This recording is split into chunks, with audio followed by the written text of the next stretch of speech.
Today, we wanted to talk a little bit about the doubts and fears that are holding you back from growing your business or taking the action that you know you need to take in order to reach the people you can help. And I know that one of the things that we were talking about is the fact that there are so many, particularly, I think, coaches and entrepreneurs in the world. Thankfully, we were never one of those. Sure. All of those business people, coaches, entrepreneurs, those kind of people that are out there that are struggling, that are trying to make it happen. That's what I was referring to. It's like Yes. facetiously. Absolutely. And the point is, so one of the reasons we're particularly passionate about this is that there are, as I say, all kinds of business owners, but in particular, I think coaches and entrepreneurs out there who have the solutions to world problems, but their doubts and fears are stopping them from sharing those solutions. And the solutions to world problems that can have a ripple effect and can change the world like that, right? I mean, who knows? You may be one of them. How many people are out there with the solutions, but who just can't get themselves to take the actions to share those solutions? And it could be self-doubt. It could be fear of promoting the business. You know, people will think I'm bragging. What will people think? Imposter syndrome. There's fears of putting myself out there, fears of being on camera, fears of anxiety about posting on social media. So there are people out there who are teaching amazing marketing techniques and skills and providing those services and that kind of thing, and sales techniques and all that. But the people who have the solutions to share with the world very often aren't able to take that action. Yeah, I was thinking about, some of the people that we've worked with through, and not all that many years, that we've actually been doing this, but the people that we've been working with recently. And yeah, give me an example. I've got one. Okay. Yeah, I've got one. So there is someone who is now in her third year of medical school, who would be in medical school if Steve and I hadn't got rid of our doubts and fears. So this is not about, oh, look how amazing we are that we help this person. No, it's about if we hadn't got rid of the fears and doubts that we both had quite significantly, right? The anxiety and all that. What was some of those fears and doubts that you feel like were holding you back? So for me, I didn't want to be seen on camera. And now I know that can sound strange to some people who know me because I was an actress and singer. But the point is that I was confident performing if I had like a script and, somebody doing hair and makeup and all of that. But for me to just be myself and just talk, I absolutely cringe at the thought of it. And also, as I used to think, okay, I should do videos, we should do Facebook Lives and YouTube and all that, my brain would immediately go to all the people I know that I thought would be judging me. Yeah. So I would see myself through their eyes and what they would think of me. And, it was all like, I don't want to be seen. I remember some of those first couple of videos that we did. I think you did the first video that we ever published by yourself because I was too frightened to even get on the camera. I think back at that experience and just the amount of fear that was there. That's it. And so it can be paralyzing. And then the other thing is, having the belief that if you promote your business or promote yourself, that people are going to judge you or that you shouldn't promote yourself and your business. And I want to go back to Swasti, who is the medical student. Yeah. For example, if Steve and I hadn't worked on ourselves and changed those fears and doubts that were keeping us from just sharing what we have and what we do, we wouldn't have reached her. She wouldn't have known about us. Right. Number one. And then she wouldn't have been able to change her doubts and fears, which means she wouldn't have got into medical school. And in the future, there would be a doctor who wouldn't exist because we couldn't get past our doubts and fears. And the reason I'm mentioning this is because sometimes when we're focused on our own stuff, I'm worried about what people think, I'm too scared, I'm not good at sales, who do I think I am, nobody wants to hear what I have to say, people are going to think I'm bragging, all of those, the imposter syndrome, all of those doubts and fears. When we're focused on that, we lose sight of the end result. And bringing focus back to the end result can help us at least start to get past those doubts and fears with a different perception. And the reason that it's so difficult to keep the end result in mind is because the brain is automatically designed to focus on the danger so that we don't get killed by the bear while we're appreciating the flowers. And the danger in this case is, what will people think? Or I shouldn't, who do I think I am? Or people will think I'm a fraud, or whatever those doubts and fears. They're different for different people.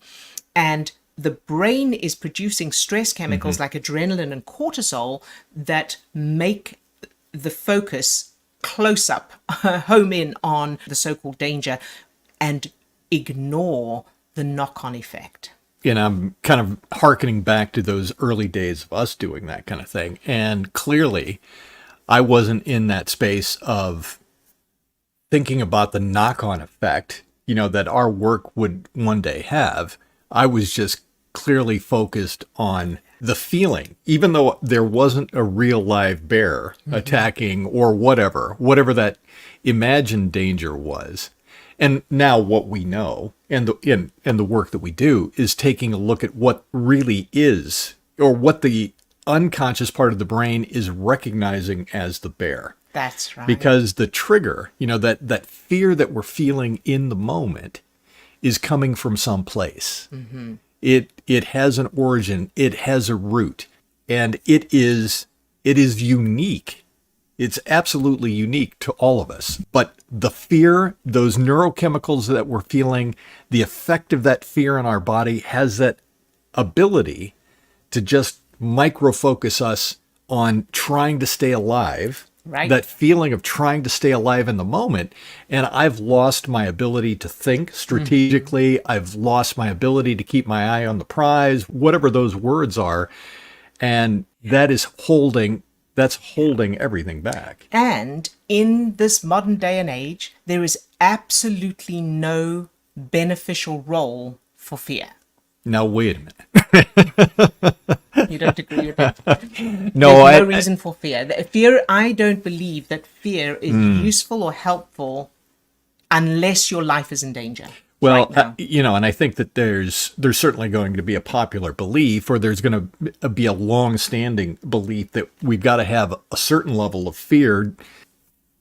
I think I held this belief. It's like, I've got to have a little bit of fear, or I'm going to do something stupid. Yes, and that's such a great topic. So here's what I'm stupid. So here's what I believe. I could be wrong, but I really, really believe that there is no benefit to fear unless your life is in immediate danger. And the reason for that is fear doesn't protect us. So fear doesn't keep you safe. Fear keeps you stressed. So you don't have to be frightened of something to not do it or to make a decision. Say that again. You don't have to be frightened of something to make a safer choice. So I'm going to give an example. That would be good. You don't have to be frightened of traffic to not walk out in front of a car. Okay. You don't have to be frightened of making a bad decision in order to not make that decision. You could be strategic. And being strategic is a lot more effective, a lot more empowering, and a lot more reliable than being frightened of something. Because one of the things we know is that fear, like all negative emotions, fear, which involves adrenaline and cortisol, those stress chemicals cause blood to drain from the prefrontal cortex of the brain, where we do our cognitive thinking, to the back of the brain for survival. Yeah. In that moment, we're ready to run away or fight or pretend to be dead. So the fight, freeze, flight state. However, unless your life is in immediate danger, in which case, of course, you need that response in order to survive right now, everything else, you need the cognitive thinking part of your brain. So if you're feeling frightened of making a decision, let's say there's a decision to be made, perhaps it involves, investing in money, or whether you should hire someone or not, or Get in front of the camera. Get in front of the camera. Let's say there's a good option and a bad option. If you're frightened, you're not going to be able to think strategically in order to make the right choice, because the blood will have drained from that part of your brain and you will just be on automatic, which is only good enough for running away or fighting. It's not good enough to make decisions. Whereas if you are not frightened, then you're able to use strategy and you'll be able to weigh up the options and go, yeah, no, I remember in the past this wasn't a good idea, or or consult someone, ask for help. Strategy outweighs fear. Is much more effective than fear. Do you think that answers the question? Well, let us know in the comments if you don't agree with that or you've got anything to add. Yeah, absolutely. And I guess the other bit is what's underlying those fears, because, how is it that two separate people could have the same issue or they're facing the same issue, and one of them is paralyzed in fear and the other one is thriving? So what's underlying? What are these fears about? Where are they coming from? Right. You don't know? No. So what we know as well is that our self-image and worldview is supported by references, so unconscious references. So as we go about our daily lives, the unconscious part of the brain is referring to references and information that determines who we are and how the world works and how we respond to things. So for one person, when one person thinks about doing a video, for example, for let's say Facebook Live or Reels or YouTube or whatever, one person may feel fear, so they feel the anxiety, or they're worried about what people think of them, or they're worried they'll make a mistake or whatever. And another person thinking of exactly the same action to take may be excited. It may be, oh yeah, that'll be fun. And you'll notice that a lot of people seem to have come naturally and easily to them, and others, it's a huge hurdle to overcome. And some people push through it and do manage to overcome it, but others can't. And the difference between people who find it easy and fun and others who find it cringy or, frightening is those unconscious references. And that's what makes it so difficult, is that the references are unconscious. So we're not consciously aware of them. And that, if we knew what they were, that would be easier. But I did want to mention here as well that we do have a webinar, free training webinar about all of this, exactly what those references are and how to change them and how to clear that fear and that doubt, because it's a bigger, deeper topic, and the webinar does a great job of that. So we'll put that in the description of this video, the link to register for that webinar. The other thing I want to point out is not everyone reacts to the same things in the same way. Absolutely. So if it really was a case of people judge, or there's something wrong, that you shouldn't promote yourself and that kind of thing, then most people would feel that way, or everybody would feel that way. But you'll have noticed that there are some people who are quite comfortable sharing what they do right from the outset, and then others are scared or feel self-conscious or don't have self-belief in that. And it's because it's the unconscious references in each person. That's what makes the difference between someone like Alex Hormozi or Tony Robbins or Gary Vee, who are comfortable promoting themselves, and then someone like we were. So, but the fabulous news is that the brain can be changed. And that's, I think, the biggest message I wanted to get across today, is that the brain can be changed, because that gives hope. There is hope, and you can completely change not just what you do, not just becoming more, yes, I can promote my business, but feeling it.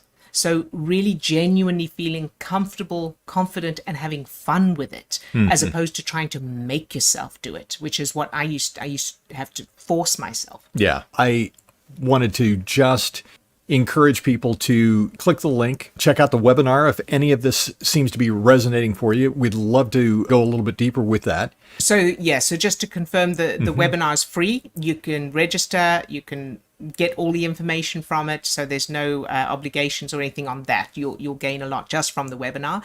And of course, please subscribe to our channel, like the video if you like it, and comment, let us know what you think, and if you have any questions or you need clarification on anything. And do please also share our videos with those you feel would benefit from it.